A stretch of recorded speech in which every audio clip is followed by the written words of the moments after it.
How the heck you guys been? Very well. Thanks for having us. Good. Very good, thank you. Good. I'll let you guys formally introduce yourselves a little bit later, but I've got Stuart and Ron here. Stuart Sayger and Ron Braun. Ron is from Brownsburg? Correct. And then, Stuart, where are you from? Sagersburg. Sagersburg. Ah, yes. The old country. No, I live right here in town, Indianapolis. Oh, do you? Where about? Just right in the middle of it. What is your exact address? So if people want to come by your house, no, don't say that. Well, I'm like the shadow. I'm all over. I'm everywhere all at one time.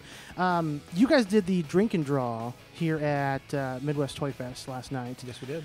How did that go? I've never been to a drink and draw before, and I know. Well, you were invited. I know I was. I wanted to be there. I wanted to go, but I had prior commitments. Okay.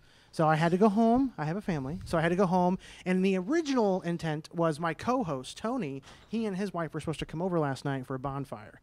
That's what the original intentions were. They never showed up. So it's their fault.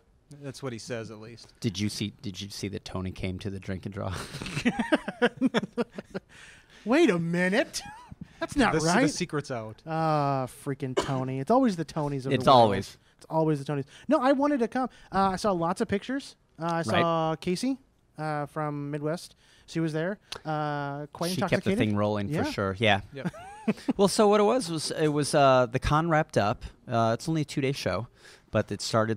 We got off to a later start in the day. I think 3 p.m. is when the show began, and so the show floor had to close about 8. And if you get to the show by 3 and you've only gone 5 hours, you're ready to do some more. Mm-hmm. So to extend the fun, we had the drink and draw, which largely is an excuse for everybody to hang out, to draw, talk comics. We had it in the bar. And then for laughs, I always gave everybody a little bit of a challenge of something to draw. And in this case, we asked them to sort of mash up 2 characters that normally didn't go together. And I think you drew, if I remember right, Batman and Bert. Batman and Bert from Sesame Street. What? Battling each other. That And seems the like punch a was perfect fit and to the me. punch was brought to you by the letter K for Karak. Correct. right. And then what did you do? It was requested that I mash up the Goonies and Pokemon, which, really isn't much of a mashup. They've been together a lot. And I drew Sloth and Pikachu and that turtle. And you know what? I goofed up because I really wanted to put in Jigglypuff, and I forgot. Oh, man. You can go back. You can I probably know. find room. Though I saw the picture, it's pretty There's room. packed. Is there room? Okay. I guess there's a little There's white always space room toward for the top. Jigglypuff. There's always Fair enough. Were either of you guys fans of the Goonies? Because I'm a like, Goonie how old fan. are you guys? Old. I'm real old. We're both old. I saw Goonies in the theater. You saw? Oh, well, I mean, I'm 32, so. Yeah. I was 32 when I saw it for the first time in the Right. theater. Oh no! Right. The Goonies, I think, for me, was sort of that first movie that I saw where I kind of felt like, this is supposed to be for me, and I'm not getting it. And for some Really? reason, I like the people who loved the Goonies just absolutely ate it up. I never got into it. Yeah, it wasn't my thing. It was fine. It's fine. I've Well, seen it even- here again recently, and there's a little bit of nostalgia for it, but, And I enjoy it. Now, I'm a little older. I'm 52. Okay. So it was past it came out in 84 maybe? that's what it seems. Something Somewhere like in that. there. It was So after Tron. That's all I know. So it was past me. I watched it, but it wasn't So you all hit the bad. nail on the head for me, right? So You're welcome. It's after Tron. Oh, yeah, okay, And yeah. when I go back and I say, yeah, I want to watch something like that, you can have the Goonies right on the shelf. And if you put something like Tron next to it, Goonies for me will not get watched. Because Nope. I will always grab that Tron. Nope. If Used Cars is next to it, I'm going to always grab Used Cars. Did you guys ever? What was it? Late '90s. There was a show, Sandlot. That's what it was. Were you ever No. fans of the Sandlot? I've that never movie? seen it. I haven't seen it either. Nor have I. I have so many friends that quote that movie and say it's quite possibly one of the best movies of our generation. That big dog ate that baseball. I remember Yes. that from the trailers. Yeah, and then there's the remember famous that. line of "You're killing me, Smalls." That's everybody always says it, and I'm like, I don't know anything else about other than the dog eating the baseball Right. and "You're killing me, Smalls." That's it. Nothing else. Well, where I'm square is, and tell me if you have this, Ron. Very often we draw a lot, right? And so we say, okay, well, maybe let's play a movie while we draw. And so one out of two things happen. It's something we really want to watch, which means we sit there in front of the drafting table with our head turned watching the movie and nothing gets drawn, right? Mm-hmm. In which case we say, like, hold on, wait a minute, I have a deadline, and I pause this, and I'll come back and see it later, Sure. which means it never gets gotten to. Or you put Never Gets something- Gotten To. That sounds like a great movie title.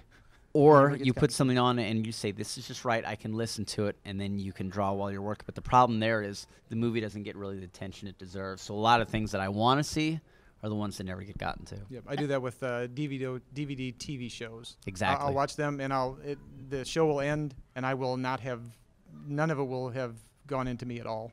Really? Yep. When I'm drawing, it's like, okay, I know the show was on, but I have no idea what just happened. So I'll have to watch it again.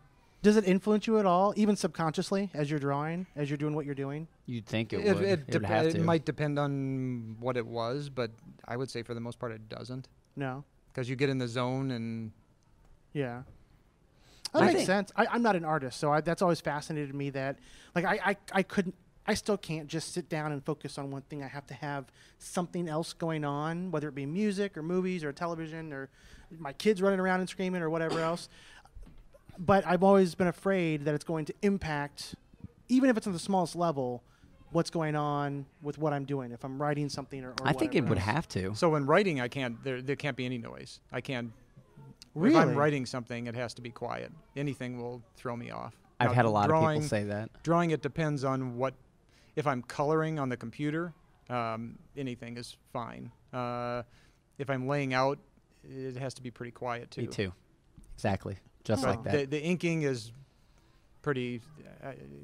I can just do that without thinking that much about it, so that's not a problem. And the penciling, if it's laid out, I can usually do pretty good there as well. So do you find that you do a lot of some really good stuff at conventions with all the ambient noise that's happening, or do you find that all the disruptions hinder that?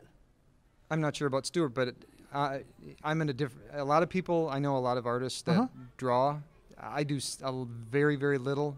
I'm in a different mindset when I'm at the con. I'm more in a business as opposed to creative mindset. So, I mean, I draw some. Like if there's a commission, I'll draw that. Or if it's really, really slow, I might do that. But outside of that, I'm kind of on for the people here. As You're there opposed for to, the networking-esque type of and just relational building. Yeah, and just with the people coming up seeing my stuff and. Nice. What about you, Stuart? I think I'm very similar to that. I kind of feel like when I'm at a show, I'm here to engage the public. I want to meet them. One of the rules, I mean, I've got tons of rules for myself, and of course I break them regularly, but one of the things I do is I try to not even sit. When you're meeting someone and reading someone, you stand. And then as part of that, you don't want to be drawing, you don't want your head down. But you know what? I'm kind of wound up and rambunctious. I'm kind of high energy. I can draw at a show. I can draw standing up. I can switch gears. But fundamentally, I feel like, no. There's a reason why you have a nice place to draw at home. That's where you want to draw, and you're here, and the fans aren't at your house. So meet and greet and engage the fans at the show. Nice. That's part of mine, too. I have an element. I mean, there's a place at home where I'm creatively in there. So, and that's not here. Right. I fundamentally feel like one of the things about the shows that really is important is that is what we're here for. I mean, yes, we're selling stuff and answering questions or, doing a podcast, something like this, but it's what are the things that the show offers that can only be done at the show? And there are people who have paid admission, who have brought things for us to sign. We are part of the show, and we have a purpose to serve, and it's not to have our heads down and draw. At least that's how I feel. Do you, when you're not drawing, when you're not in that focus, in that pocket, if you will, what do you have outlets, like creative outlets, or are you pretty much like all in on the artwork side, and then when you're not doing that creative task, your creativity kind of shuts down? At a show, or well, just in general, because I know like I'm not an artist, but I have written, and when I'm not writing, I don't like write for fun. So, and my creative outlet, I guess, would be more in the sense of theatrical type stuff. So on stage work or behind the scenes work and stuff like that. That's my other creative outlet. Do you guys have this is the $1 million question. I mean, I don't. Number one, I feel that if you're someone who likes to draw or play music or act or whatever, you're probably someone who's seeking some sort of creative outlet. We would like to think that we get that from our work, and very often, I know I do, I assume you do, but there are times also where there can be a grind. I I honestly don't believe that anybody who is drawing comic books, if you're not getting some sort of creative release from it, you're probably not going to be very good. That is to say, you need to be invested and engaging in the work. Okay. I mean, we've heard about guys who have to hack through a deadline or something like that. I've hacked. I think everybody's hacked.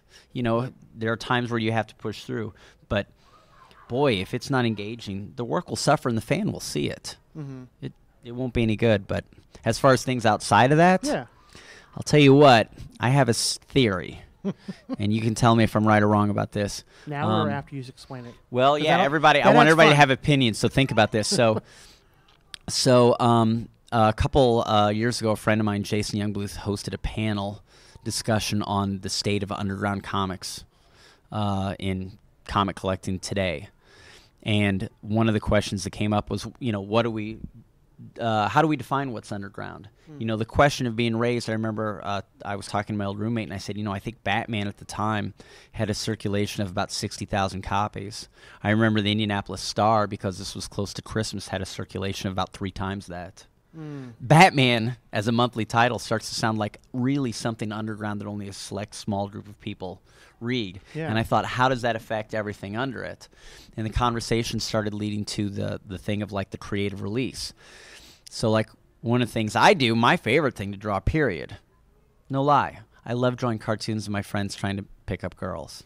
Really? That's my favorite thing to draw, period. If I see one of my friends hitting on a girl, I will draw it, and I will add in, make my own dialogue, and it will always be, you know, a conversation where, you know, this girl is saying exactly what he wants to hear, and at the same time accidentally tearing him down and not even knowing it. You know, it's like, oh, it's so nice to meet a professional artist. I hope you aren't a comic book artist or something like that. And it's just, you know, this is what I like to do. But here's the thing. These are made for me, and these are made for my friends, right? Yeah. So here's the situation where I'm definitely drawing comics. Not many people get to see them. I definitely have a creative release with it, and it probably would qualify. I don't know if I don't publish them, so it's not really an underground comic in that sense, but it is a comic book that... Do you save them all? Oh, you bet I do. Do you put them in like an actual book and then go through? Yeah. I would love to look through that at some point in time. Poor Chris Herndon. That poor guy. I've gotten more gold off of him than anybody else. I mean, I can think of a couple times when he was single, and I just said, like, well, don't ever talk to any girl because I'm going to document it, and, you know, I'm going to at sell your more than expense. Batman. Right. You should collect it in book form and sell it. Take out the names that... Yeah, underground dating. Yeah. If I take out all the stuff that would embarrass me, there would be nothing left. I'll tell you that. So, what about you, Ron? Do you do anything? Yeah. Well, when I'm not drawing, I work a day job that has not really any creativity whatsoever. Okay. So when I'm drawing, I'm completely there. When I stop there, I'm kind of on as far as I don't think much about drawing when I'm not drawing.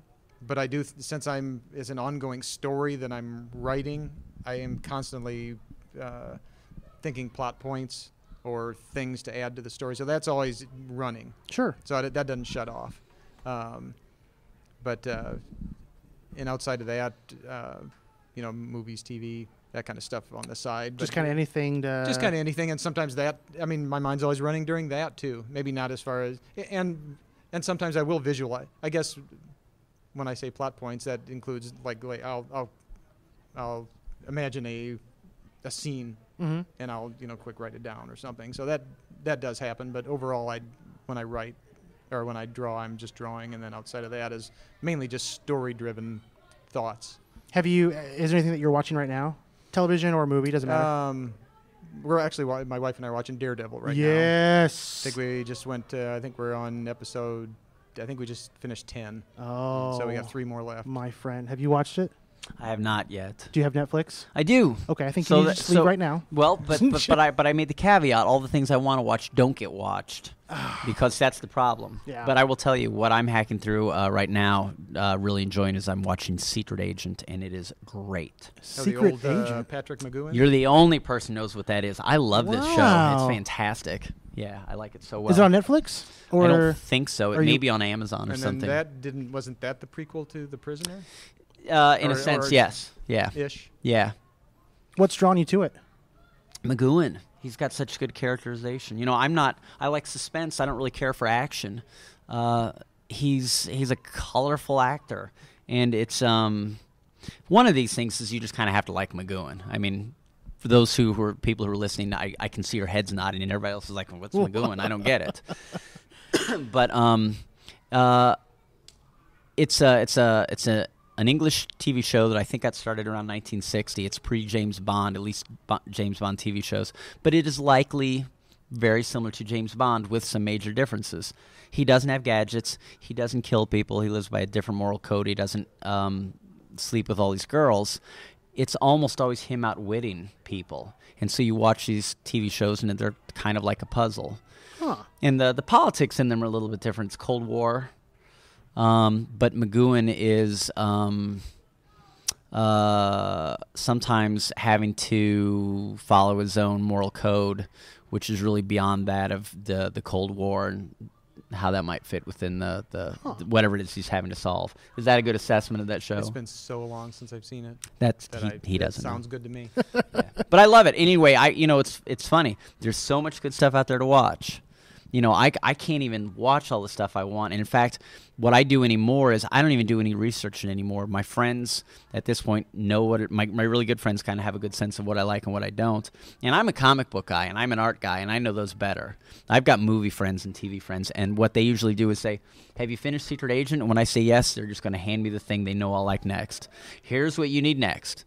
And Nice. I'll just dive right into that. Is that how you got into Secret Agent? Somebody telling you about it? One of your good friends? Yeah. So I had a friend who was into The Prisoner, and I gave The Prisoner a watch, and I liked it pretty well. And the big thing was I kind of warmed up to Magooin and his acting.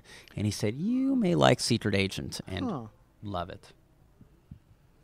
Is that a show that you, like you were talking about before? Is that a show that you put on when you're creating, but then you don't ever create? No. Secret Agent I have to watch, and so it's the one that I'm making. That's why I'm not seeing Daredevil, because Secret Agent is the one where you put the pen and paper down and you just watch. Right now, for me, it is. I'm loving it. Yeah. Okay. See, my life is kind of centered on the family right now. Sure. So I get home from my day job, and then there's time spent with I have a son that's 16 months old, so I spend the next hour and a half with him before he goes to bed, and then when he goes to bed, then my wife and I eat and sit down and watch one or two shows, and then she goes off and does her thing, and then that's when I draw. So that doesn't usually start till 8:39 at night. Are you both night creators, or is it by circumstance? Like you kind of have to do it in the evening, or would you be able to do it during the daytime? Like a lot of the creators, whether it be art or written or whatever, seem to always navigate more towards the evening time to really get their. It may be pushed to that and I'm not even that. I mean, mine goes from 8:30 till 10:30. That's. It used to be in the mornings. I actually work a little better in the mornings. But when my son was born last year, the mornings are gone. So it had to switch to the evenings. Okay. I would say the old joke I always say about my job is that I go to bed when I'm tired, I wake up, I'm rested, and I eat when I'm hungry. And so, because all I have is deadlines, I don't have to necessarily be anywhere at 9 or 5 or whatever. So I work when I want to work, and so I can start at 6 a.m. or end at 6 a.m. And there really isn't exactly a schedule.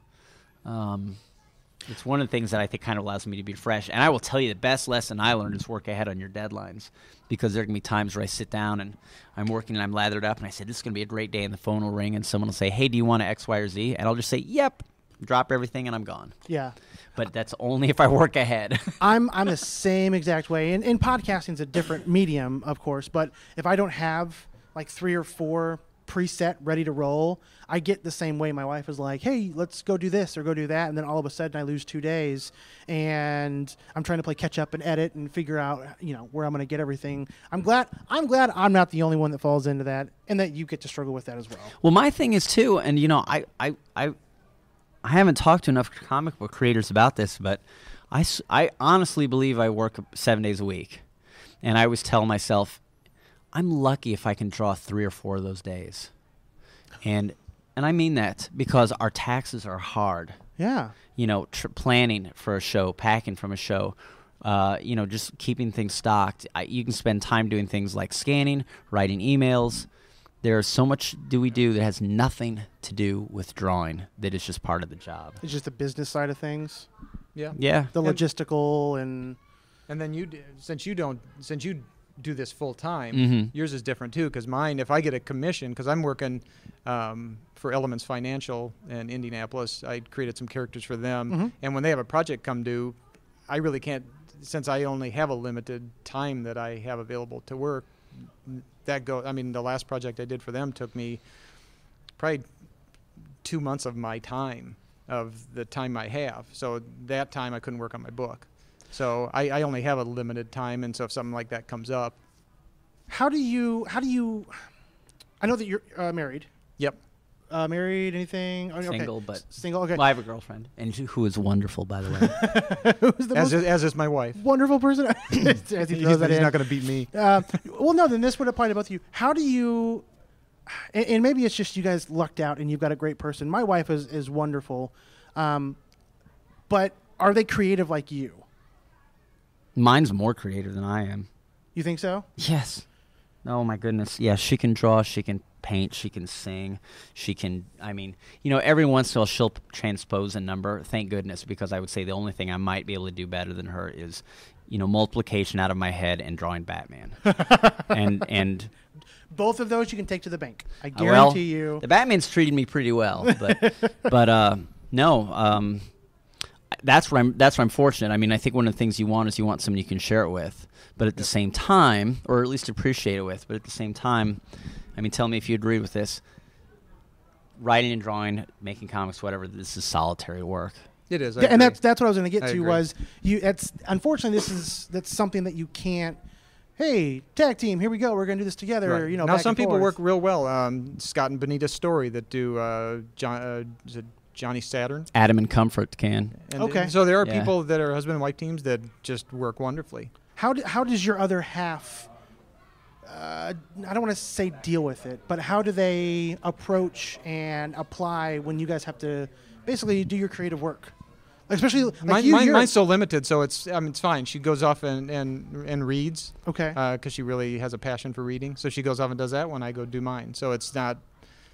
And we've spent the couple hours prior to that having time with ourselves. So I think it's important for anybody that is thinking about getting. I'm just going to use artwork for the sake of having both of you on here, but becoming an artist and understanding that it's, even though it's a solitary type of a thing, it is a two-way street, especially if you're married, you've got a girlfriend, you got a boyfriend, whatever else, that you need their support and their encouragement. And there's a lot of folks out there that want to do what you're doing. And I don't want to say that they've contacted me and saying, hey, what do we do or whatever else, but you run into people and you chat with them, especially at conventions. And I remember at, what was that last one? Indiana Comic-Con. There was a gentleman that we were talking to, and he was just, chit-chatting away. And then Tony or I, one of us brought up the question of, so what do you guys, do you want to get into the artwork type stuff? Is that something that you want to do full-time? And they're like, yeah, but we've got too many other things, and, I don't get a lot of support. And it's kind of heartbreaking that you don't have that support. Right. Okay, well, one of the things I got to say to that is you can only serve so many masters. True. Right. If you draw, it doesn't matter what you do. It really doesn't matter. You can be an accountant. I know lots of people who are accountants and they do their 8 hours of work and then they come home and they have more work to do. And then maybe they can watch Daredevil, maybe they can't. But you've got to pick what's important. And honestly, as far as like dating somebody and having this unique work schedule and this thing you're so invested in, if I made any sort of comment as far as what you would do to sort of manage that for your relationship, it'd really be insulting to the concept of a relationship in general. Everybody's relationship is different. Sure. You could have somebody who'll give you all the space in the room. You could date somebody who feels very much so as though they're competing against this thing. Everybody's got a job, but very often if someone does something creative, it can be very personal, and some people can find that as something they have to compete against, and others not at all. Every relationship is going to be different. I know in my case that there are definite times when my career has put strains on not only my current relationship, but every relationship I've ever had. And I'll tell you a good example of when that can happen. Here's perfect. You've planned out your time. You've got a project you're working on. Okay, so when's your weekend off? When can we plan this vacation? And you get everything laid out, and the phone rings, and somebody calls you, and they offer you a great job. And it's a short order. Yeah. Are you going to say no to it? A couple of years ago, I got to work on the Man of Steel, the movie. And really? I had already given myself a full plate of stuff to do. I was booked up, and the phone rang. Hey, you want to work on Man of Steel? What would you have said? I would have said, I'm sorry. I know you need me as a body double for right. Henry, but I'm busy. I've got to work on my pectoral muscles. Exactly. Well, actually, that's what I did say. And you 'cause do they did need to call work me. on them, so that's okay. So you were second choice, really. Yeah. Right, exactly. I said, you need to call this guy Stuart that I know, and he'll be able to help you out. Yeah, so what I did was I didn't work on my pectoral muscles at all. I didn't work on any muscles. I just said, well, I was planning on sitting in a chair to draw for 8 hours a day, and now it's going to be 12, and it's just going to get done, and everything else gets cut out because I wanted to work on that, and I wasn't going to miss the opportunity. And in some instances, the people can understand it, and other times they don't. And there are times where you just have to be aware of things and say, I can't put the tax on this on myself or the relationship or my family or whatever. But nearly every artist I know will look and they'll say, oh, yeah, I can take more. Oh, yeah, no, I'm not going to turn that down. Of course I want that. Yeah. They're almost asking for the abuse just to stay busy and financially productive, maybe. You never know when your next job is going to come, if it's going to come. And that's the truth. Yeah, it makes sense. Something that you guys did this morning, this is actually day 2 of Toy Fest, but you were looking at Ron's artwork this morning from the Drink and Draw. And I want to pose you both with a question, and I hope that this is not going to be like weird for either of you guys, but you guys are very different styles. Absolutely. Yeah. What do you like about the other person's style? Who wants to go first? You can go first. And feel free to kind of, since this is an audio medium, feel free to kind of describe your style. Well, here's how this works out. So I always feel like that most people everybody who's an artist that I know is a fan of art. Yes. Okay. Yes. That's how you get to draw. And then usually they are a fan of, if they're lucky, 2 things, but usually one of 2 things, and that is people who do work that's very similar to what they do, or work that's very different. And I really try hard to be attracted to both. Okay, so because Ron is so different, I want to focus in on that. Yeah. So he had that drawing of Batman and Bert. Yep. And there were 2 things that stood out. I loved the confident strokes on the shading on the foot, and there's a leg that comes down from the shoulder all the way down to the ankle on Batman's right leg. And I just loved it, and I looked at that line get thick and thin and dance, and it was all one stroke. Okay, now that seems like if you know my art style, which can be kind of really aggressive and attacking and jazzy and choppy at times, that sort of continuous control is not what I'm known for. But one of the artists I really, really admire, Dan DeCarlo and Stan Goldberg, were guys who drew Archie and Millie the Model in the 50s and 60s. The skill that I just described that Ron's got, those guys have in spades. And I always look at them and I say, man, I wish I had that line. When I see someone else has got that line, I always respond to it as well. Because regardless of your style, you always want to be able to add new arrows to your quiver, right? New tricks. Yeah. I mean, if you're not out there interested in trying to learn, you're probably dead. Yeah. And I think that goes for anything, any creative market, any form, fashion, writing, podcasting. What you don't want artwork is to stumble across somebody's art and you say like, yeah, it's okay. Love it or hate it is better than, no, that's okay. Yeah. It just doesn't do much for me. I agree. That's the response I want from no one. Stay out of the gray. Don't want that. No Yeah. gray. All right, Ron. Mine's tougher because I unfortunately fall more into I look more at people that do artwork like mine. Sure. And struggle with, I mean, I can greatly appreciate your work. It's not something that, and I don't buy prints anyway because I have no room in my house, but I don't know that I would buy one of your prints. That's fine. But I greatly appreciate what you do and look at it and think, man, he's putting, I watched him draw today and thought, man, he's putting so much effort into that. And we even talked about how I over the years have gotten rid of some of the detail just because as your time becomes limited, you start to say, okay, where can I save time? So I started to take it out. But I do definitely can look at your artwork and appreciate what you do and like it. And this is where I think Ron and I would become really fascinating, because I think if you look at the finished product, we look very, very different. But from talking to you and seeing how you approach the work, our approach is not, I don't see it as being that different. I draw quickly, I draw spontaneously. Yep. You know, I like to really attack and go at it. And I think that if you couldn't see what we were drawing, but you saw our motions and our approaches, you'd say, oh yeah, I'll bet those look about the same. I like bold strokes, bold movements. I mean, that's, as I said, he's got those lines. I want those lines. And I use them. I'll put some detail on top of it.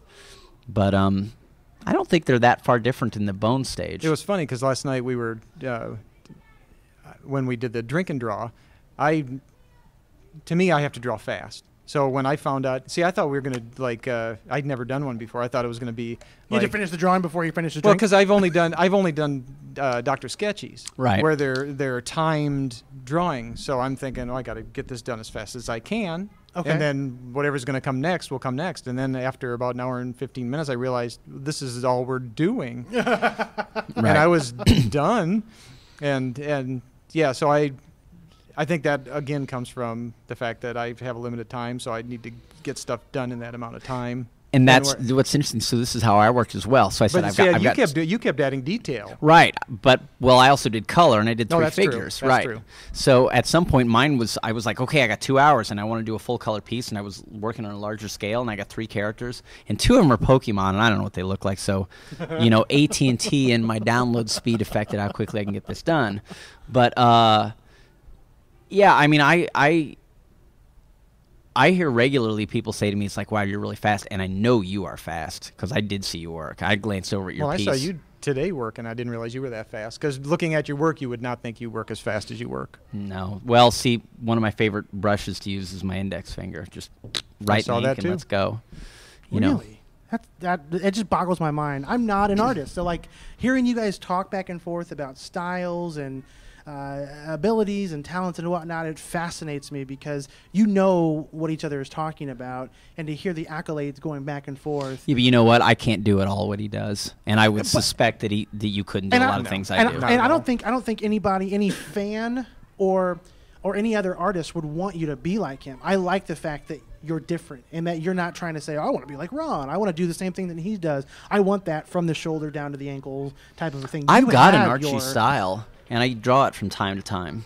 Just when you're making fun of your buddies at bars? Well, or you know what? What's weird was like, so a comic book I did, second comic I ever made, I self-published a comic called Shiver in the Dark. And this is one of the reasons why I look at these other artists is because that comic book is about a girl who's in college, but I wanted a scene in it to be a flashback to when she was in high school. And I thought, how do I communicate a flashback to high school? And it's like, I draw it like an Archie comic. Sure. Right? And so that's an instance where, while you don't draw, or I don't draw in that style very regularly, you want that in your quiver. You want to be able to pull that out because it's another narrative. You change the art style for that moment. I didn't say I'm great at it. If I really focused on it, I'd get better. But it all relates, right? Sure. You want to have it all if you can. I draw comics, and there are a lot of comic artists that I like, but I think my key, at least to my style, is I like artwork. I love art history. I think Anthony Van Dyke is a better painter than Peter Paul Rubens. So there you go. Boom, right there.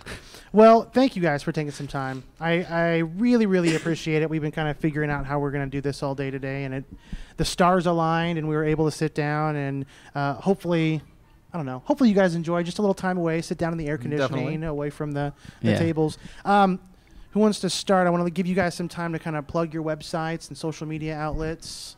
You can find me tune-it-up.com is my main website. I don't update it as much as I should since Facebook came into being. There I'm Facebook /TuneItUpArt. And then I'm on Twitter as TuneItUp. Okay. And then let's see. Mine is pretty easy. It's StuartSayger.com. I do have a Facebook account. I'm not huge on the internet. I'm more of a paper person, but definitely you can go to my website. I would say to really see my work, best thing to do would be to go to my website and find out what shows I'm going to, because I do an awful lot. I do want to plug a few things I'm working on, and Sure. right now I'm doing 2 comic books for Legendary, the film company that's been doing comics of late. Sure. So one of them is a comic book that's tied into the movie Trick or Treat, if you remember Sam. Oh, yeah. Yeah, so Okay. I'm doing that. And they've also got a movie that comes out in October. And then there's also a movie they have coming out in December that is based on the Krampus character, the old sort of anti-Santa Claus that steals kids away. It's this old, almost, he's been around for hundreds of years. I want to say It somebody looks like, did it looks like a parody of black him, or- devil. Yeah, who- Kringus from on PvP Online did. Maybe that's what it That was. might have been the parody you're thinking of. Yeah. Okay, Nice. so yeah, always and you know, when are you not drawing? When do you not have something new? Always. Yeah, Ron's like, yeah, that's true. Yeah. yeah. I've been working. Yeah, I put my last my beginnings issue of Once Upon a Platypus out in October, I think, of 2013, with plans to have my first of 3 graphic novels out the next probably summer. That was my plan, knowing that I had a child coming in February, thinking, you know, he's going to sleep constantly probably for the first 8 months. He's a baby. He's not going to do anything. I'll have plenty of time.